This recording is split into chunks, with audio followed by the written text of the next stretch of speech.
So next is a question number 4. What will happen if we go on cutting trees? तो अगर हम लोग trees को continuously cut करते रहेंगे विदाउट रीप्लांटिंग इट तो उससे क्या इफेक्ट होगा अर्थ पे you have to explain. So what you will write. If we go on cutting trees, rainfall and fertility of soil will decrease and the changes of natural calamities will increase. It will also lead to decrease in water holding capacity of the soil which will result in floods. Animal life will also be affected. जब trees को cut किया जाता है continuously at a very large scale this is your deforestation. तो उससे अर्थ में क्या adverse effect होता है. रेनफॉल डिक्रीज हो जाता है क्योंकि जितना पेड़ कट हो जाएगा उससे क्या होगा रेनफॉल का जो अमाउंट है वो कम हो जाएगा. देन सॉइल का जो फर्टिलिटी है वो भी धीरे धीरे डिक्रीज हो जाएगा. एंड जो नेचुरल कैलेमिटीज है लाइक फ्लड्स ड्रॉट्स ये सब they will become more frequent. And animal life will also भी इफेक्टेड. तो हमने क्या क्या देखा एडवर्स इफेक्ट क्या होगा. It will result in global warming. There will be less rainfall. Floods and droughts will become more frequent because trees जो है कंटिन्यूसली कट हो रहा है. फिर there will be more soil erosion. And lastly there will be no habitat for animals. Part B. The habitat of an animal is disturbed. The survival of the animals will become difficult if their natural habitat is disturbed. They will not have any space to live and to breed. As a result, they will not survive, and also because of scarcity of food, the animals have started wandering in the nearby villages and targeting domestic animals as their prey. So I hope you all are familiar with the term habitat. So what does habitat actually means? A place where an organism lives or resides उसको बोला जाता है habitat यानी उसका घर. तो यहाँ पे जैसे बोला गया एनिमल का अगर नेचुरल हैबिटेट को if by any chance disturb हो गया देन उससे क्या एडवर्स इफेक्ट होगा उन पे एनिमल्स पे. The survival of the animals will become difficult क्योंकि उनका जो नेचुरल हैबिटेट है वो डिस्टर्ब्ड हो गया. एंड हैबिटेट मतलब घर होम. तो हैबिटेट क्या क्या चीज़ें प्रोवाइड करते हैं एनिमल्स को. फूड प्रोवाइड करते हैं शेल्टर प्रोवाइड करते हैं देन प्रोटेक्शन. अगर ये सब में डिस्टर्बेंस आ जाएगा देन क्या होगा they will not have any proper space to live and to reproduce. And as a result क्या होता है they will not survive because उनका जो नेचुरल हैबिटेट है वो डिस्टर्ब हो चुका है. And also because of scarcity of food. Since food का जो शॉर्टेज हो जाता है तो एनिमल्स है वो क्या करते वो नियर बाई विलेज को टारगेट कर लेते नियर बाई एनिमल्स को टारगेट कर लेते as their prey. Part C. The top layer of the soil is exposed. If the top layer of the soil is exposed, it will wash away with water. The removal of top layer will gradually convert the fertile land into desert. Moreover, the soil washed area with water will also be deposited in the riverbed, resulting in decreasing the depth of rivers. The chances of flood will increase manifold. तो different layers of soil होता है. ठीक है ये आप आगे के chapters में जाके और भी अच्छे से पढ़ोगे. जो टॉप मोस्ट लेयर होता है दैट इज़ जो टॉप लेयर होता है वहाँ पे सबसे ज़्यादा ह्यूमस प्रेजेंट होता है. ह्यूमस यानी जो भी डेड प्लांट्स एंड एनिमल्स वो फाइनली कन्वर्ट हो जाते हैं into humus which is very very beneficial for the plants.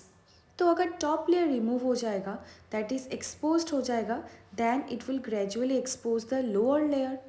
Lower layer में क्या होता है कैरेक्टरिस्टिक्स वो हार्ड होता है रॉकी होता है इन नेचर. तो हमें जैसे पता है ऊपर का जो layer that is top most layer वहाँ पे सबसे ज़्यादा ह्यूमस प्रेजेंट होता है. एंड ठीक उसका नीचे का लेयर पे ह्यूमस का क्वांटिटी कम हो जाता है. एंड ग्रेजुअली क्या होगा fertile land will be converted into desert. Moreover, the soil washed away with water will be deposited in the riverbed, resulting in decreasing the depth of the river. The chances of flood will increase manifold. तो इससे धीरे धीरे क्या होगा gradually क्या होगा जो fertile land है जैसे हमने देखा कन्वर्ट होने लग जाएगा इनटू डेजर्ट. एंड जो फ्लड का चांसेस है वो भी धीरे धीरे इंक्रीज होना स्टार्ट हो जाएगा. सो इसका बहुत सारा एडवर्स इफेक्ट होता है अर्थ पे. So next is a question number 5. Answer in brief first part. Why should we conserve biodiversity? हमें biodiversity को conserve क्यों करना चाहिए. यहाँ पे जितने सारे आपको questions है they all are very important. So let's see. we should conserve biodiversity because it is very important for all living organisms and for the environment. We should conserve biodiversity to save it from becoming extinct. तो यहाँ पे आपको एक term दिख रहा होगा biodiversity, यानी variety of living organisms जो एक स्पेसिफिक एरिया पे मिलता है वही है आपका बायोडाइवर्सिटी। तो हमें बायोडाइवर्सिटी को कंजर्व इसीलिए करना चाहिए ताकि जितने भी वैरायटी ऑफ लिविंग ऑर्गेनिजम्स है वो ई अर्थ पे बने रहे, and also to save it from becoming extinct, ताकि वो एक्सटिंक्ट ना हो जाए। ठीक है, तो आप समझ गए। देखो ये क्या होता है, जो सर्वाइवल है जितने भी प्लांट्स एंड एनिमल्स का वो एक दूसरे पर डिपेंडेंट है, एंड अगर एक में इफ़ेक्ट आएगा तो दूसरे में ऑटोमेटिकली इफ़ेक्ट आ जाता है, बिकॉज ये क्या है, एक दूसरे से इंटरडिपेंडेंट है। देयरफॉर हमें क्या करना चाहिए, जो बैलेंस है नेचर पे उसको मेंटेन करना चाहिए। Part B, protected forest are also not completely safe for wild animals. Why? तो फॉरेस्ट में कुछ जो प्रोटेक्टेड एरियाज है वो भी कम्प्लीटली सेफ नहीं वाइल्ड एनिमल्स के लिए। So what is the reason behind this? Protected forests are not completely safe for wild animals because poachers have found access in these areas and killing animals. There is a need to make strict rules against poaching and trespassing. तो poachers यानी जो क्या करते, animals को Hunt करते illegally, so that वो, जैसे examples अगर हम लोग ले, एलिफेंट का टस्क, राइनो का हॉर्न, ये सब को क्या करते वो लोग एक्सपोर्ट कर देते मार्केट पे, एंड उससे क्या होता है उनको हैवी प्राइस मिलता है। बट ये सब इलीगल एक्ट है, एंड ये सब हमें गवर्नमेंट को स्ट्रिक्ट रूल्स लेना चाहिए against poaching and trespassing. Part C, some tribals depend on the jungle how, ये आपका क्वेश्चन है। So some tribals are still dependent on the jungle for their food, fuel, wood, shelter, etc. They live in forest and are dependent on them. तो tribals dependent क्यों है जंगल के ऊपर? Because जंगल ही उनका dwelling place है जहाँ पे वो लोग रहते, यानी उनका घर। तो जंगल बहुत सारी चीज़ें उनको प्रोवाइड करते हैं, जैसे उनको फूड प्रोवाइड करते हैं, क्लोथ्स प्रोवाइड करते हैं, शेल्टर प्रोवाइड करते हैं, मेडिसिन्स प्रोवाइड करते हैं, and also other requirements, and that is why वो फॉरेस्ट पे रहते हैं and they are still dependent on them. So part D में क्वेश्चन था, what are the causes and consequences of deforestation? The main cause of deforestation is growing urbanization and industrialization. Need for more land and resources have led to the cutting down of trees, that is forest.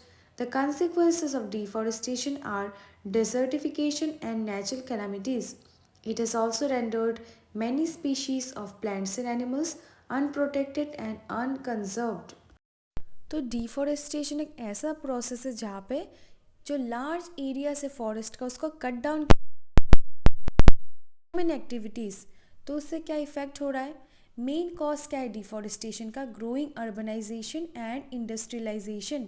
इसी के वजह से क्या हो रहा है, trees को continuously cut किया जा रहा है, and due to ever increasing population क्या हो रहा है, सबका अपना खुद का स्पेस चाहिए रहने का, तो उससे क्या हो रहा है, ट्रीज़ को कंटिन्यूसली कट किया जा रहा है, फॉरेस्ट को कंटिन्यूसली कट किया जा रहा है, and the consequences of deforestation are desertification and natural calamities.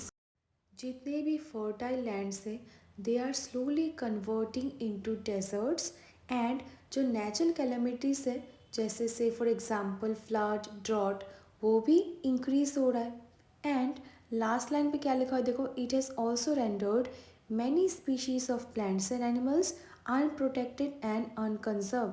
तो डिफॉरेस्टेशन का बहुत ही नेगेटिव इफेक्ट होता है एनवायरनमेंट पे, like loss of habitat for animals and climate change. Part E, what is red data book? नाम से समझ में आ रहा होगा, रेड इंडिकेट्स डेंजर। सो रेड डाटा बुक क्या है? Let's see.